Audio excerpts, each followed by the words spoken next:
arrogance, fraud, and a stunning downfall. Watch how one man's wealth couldn't save him from justice. The chatter in the courtroom buzzed like a hive of restless bees, tension crackling in the air. People packed into the benches shoulder to shoulder, their eyes flicking toward the defendant's table. Whispers passed from one mouth to the next, each rumor more scandalous than the last. Then he walked in, tall, broad-shouldered, and dressed in a charcoal gray designer suit. The man carried himself with a confidence that bordered on arrogance. His slicked-back hair gleamed under the fluorescent lights, and he smirked at the crowd as if the room had gathered to admire him, not judge him. Ethan Grayson, the name that had dominated headlines for weeks, looked more like a guest of honor than a defendant accused of stealing millions from struggling families. But it wasn't his entrance that turned heads. It was what happened when Judge Monica Lee entered the courtroom. Dressed in her black robe, Judge Lee moved with quiet authority as she approached the bench. She didn't need to raise her voice or glance at the crowd to command respect. Her presence was enough. Her reputation preceded her. A no-nonsense judge who valued justice above all else. All rise for the Honorable Judge Monica Lee. The bailiff announced, and everyone rose. Everyone except Ethan Grayson. The room fell silent. All eyes shifted to the defendant, who remained seated, casually flipping through a legal pad as though the proceedings were a trivial inconvenience. His lawyer leaned in, whispering urgently, but Ethan waved him off with a dismissive flick of his wrist. Judge Lee paused at her bench, her gaze piercing. Her face betrayed nothing, but the silence grew heavier with every passing second. A murmur rippled through the crowd, the disbelief palpable. Who did this man think he was? But Ethan didn't flinch. His expression was smug, almost daring the judge to react. "You may be seated," Judge Lee said, her voice calm but firm. She didn't address the slight, "not yet," but the atmosphere in the room had shifted. The tension wasn't just palpable now. It was suffocating. But this was only the beginning. Ethan Grayson was about to learn the hard way that even the wealthiest and most entitled are not above the law. Ethan Grayson wasn't just any wealthy man. He was the kind of rich that made headlines. Luxury yachts, multimillion-dollar mansions on both coasts, private jets, and parties that could rival celebrity galas. His business empire, Grayson Investments, had once been touted as a beacon of financial success. But behind the glitz and glamour lay a darker truth. Grayson's rise to the top had been built on deception, promising small business owners and middle-class families a chance to secure their futures. He'd convinced hundreds to invest their life savings into fraudulent schemes. Retirement accounts, college funds, even entire family inheritances. Gone in the blink of an eye. The fallout was devastating. Families lost their homes. Parents struggled to feed their children, and elderly couples faced the terrifying prospect of living out their final years in poverty. The ripple effects of his greed spread far and wide. But to Ethan, it was just business. When investigators finally caught up to him, the evidence was staggering. Bank records, falsified documents, and testimony from former employees painted a damning picture. Yet even with the walls closing in, Ethan remained confident. "I've got the best lawyers money can buy," he had told reporters outside his mansion in Malibu. "This will blow over. It always does." And for a while, it seemed he might be right. His legal team filed motion after motion, delaying the trial for months. They painted him as a misunderstood entrepreneur, a scapegoat for the failures of others. But no amount of legal maneuvering could erase the mountain of evidence or the heartbreak of his victims. By the time the trial finally began in San Francisco, the courtroom was packed daily with people seeking justice, or at least some semblance of it. Among them was Angela Martinez, a widowed mother of 3 who had lost her home after investing with Grayson. Her youngest daughter had been forced to drop out of college. Sitting beside her was Peter Vaughn, a retired firefighter who had spent decades saving for retirement, only to end up living in his brother's spare room. Their stories, and countless others, were shared in gut-wrenching detail during the trial. Angela's voice broke as she described the day she realized she couldn't make the mortgage payment. "I begged them not to take the house," she said, tears streaming down her face. "But they didn't care. My kids had to sleep in our car for 2 weeks. Do you know what that feels like? Peter's testimony was just as harrowing. I spent 35 years running into burning buildings, he said, his voice heavy with anger. And this man, he burned my future to the ground without a second thought. But through it all, Ethan sat there, unbothered. He often leaned back in his chair, scrolling on his phone or whispering jokes to his attorney. To him, these were just stories, irrelevant noise that wouldn't change the outcome he believed was already in his favor. The press ate it up. Headlines screamed about his arrogance, his lack of remorse, and the bold disrespect he'd shown to the court. Public opinion was turning against him, but Ethan didn't care. As far as he was concerned, public opinion didn't write checks. His lawyer tried to spin the narrative.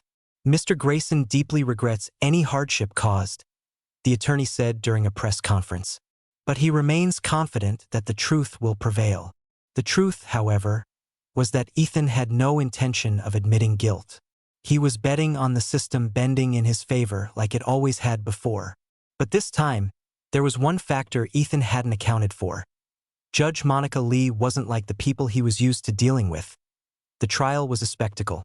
News vans lined the streets outside the courthouse, reporters jostling for position to capture every detail. Inside, the tension only grew as the days dragged on.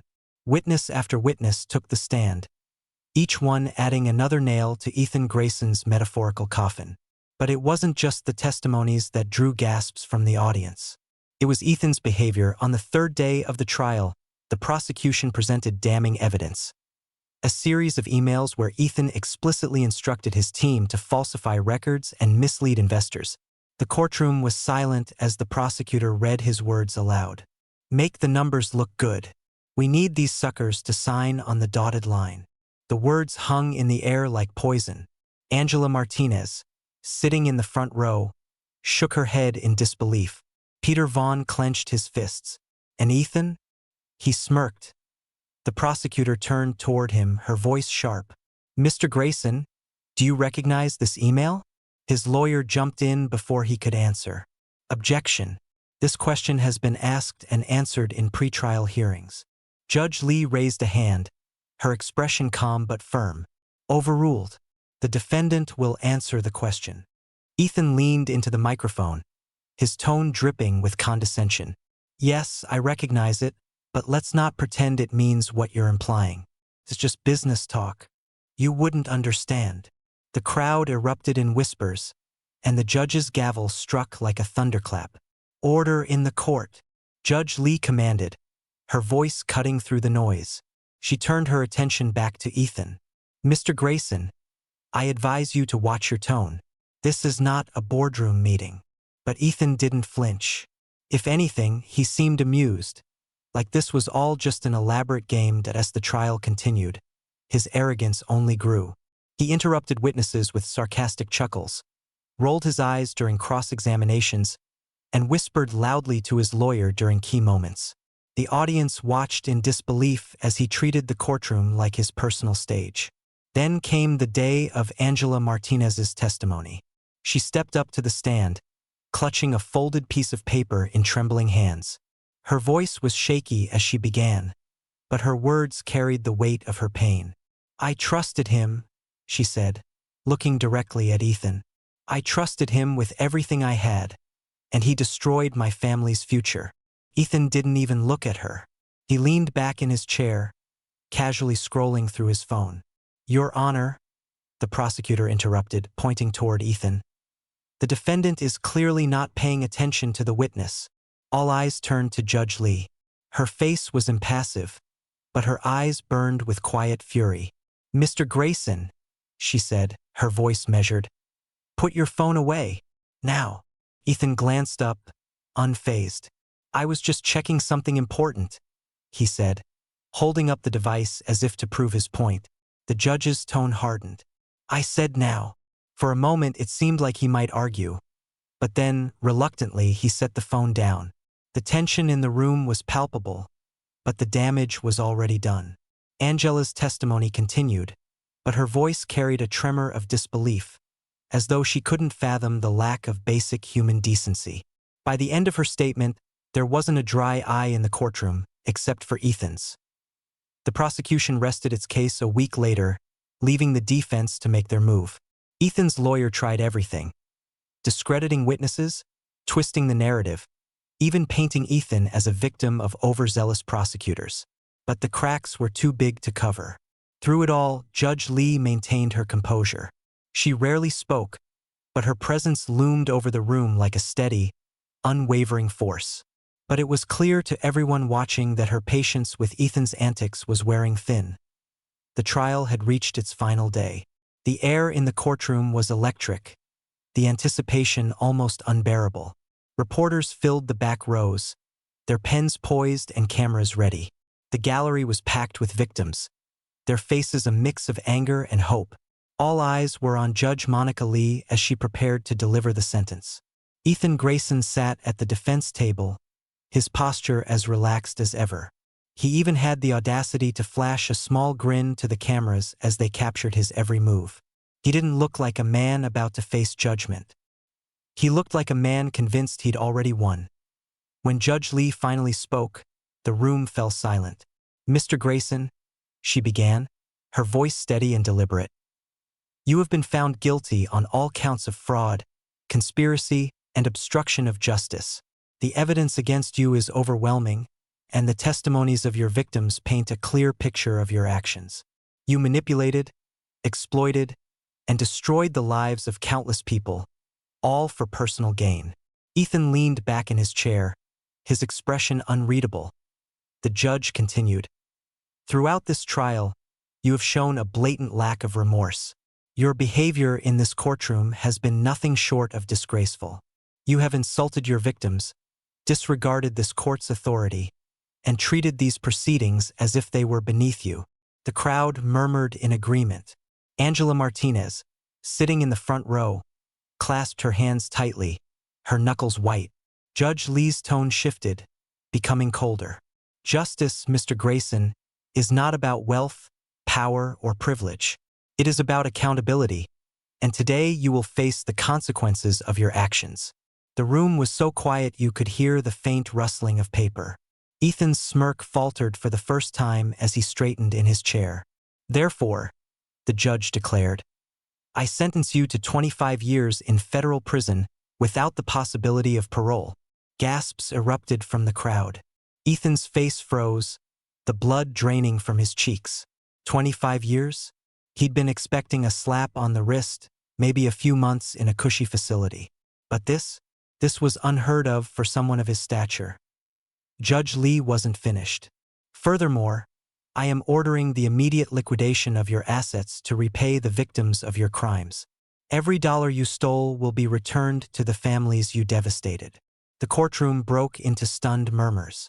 Angela Martinez pressed her hands to her mouth, tears streaming down her face.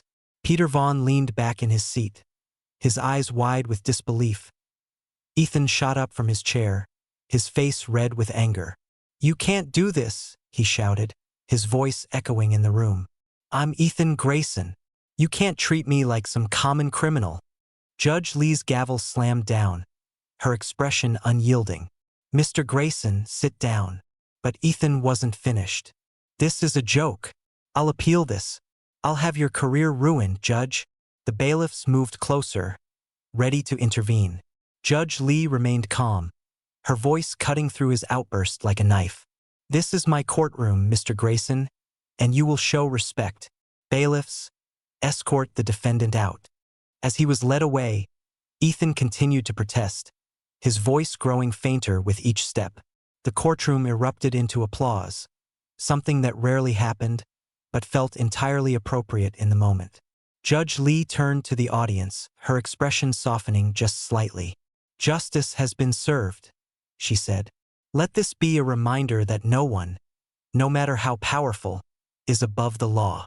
But as the courtroom emptied and the cameras outside began flashing, one question lingered in everyone's minds.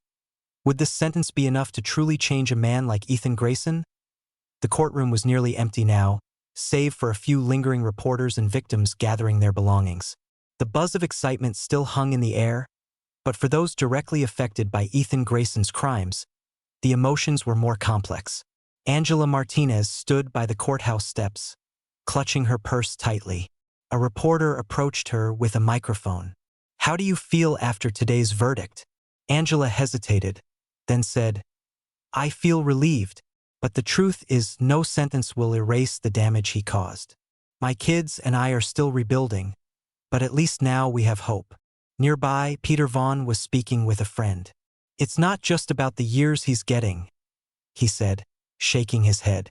"It's about the message. People like him think they're untouchable. Today proves they're not." Inside her chambers, Judge Monica Lee sat quietly, staring out the window at the commotion below. She didn't feel triumph or victory, just a steady resolve. Her role wasn't about personal satisfaction. It was about ensuring fairness, about reminding everyone that the scales of justice could balance even against the weight of wealth and privilege. Ethan Grayson's name would continue to make headlines for a while, but for the people he had wronged, the chapter was finally closing. The financial restitution would help many of them start over, but the scars he left behind would take longer to heal. As the weeks passed, the story sparked conversations across the country. It became a rallying cry for accountability, for holding those in power to the same standards as everyone else. People shared their own stories of injustice, drawing strength from the verdict. But perhaps the most powerful moment came from Angela's youngest daughter, Sophia, who wrote a letter to Judge Lee that was later published in a local newspaper. "Thank you for standing up for my family," it read. "Thank you for showing us that people like Ethan Grayson can't get away with hurting people like us. You didn't just give us justice. You gave us a second chance." The story of Ethan Grayson's trial was more than just a courtroom drama. It was a reminder of the resilience of ordinary people, the importance of integrity, and the belief that justice can and should prevail, no matter the odds. So as you sit with this story, ask yourself, what does accountability mean to you? And in your own life, how can you ensure that fairness and justice are not just ideals but actions? Because in the end, justice isn't just the responsibility of the courts. It's something we all have to fight for every day.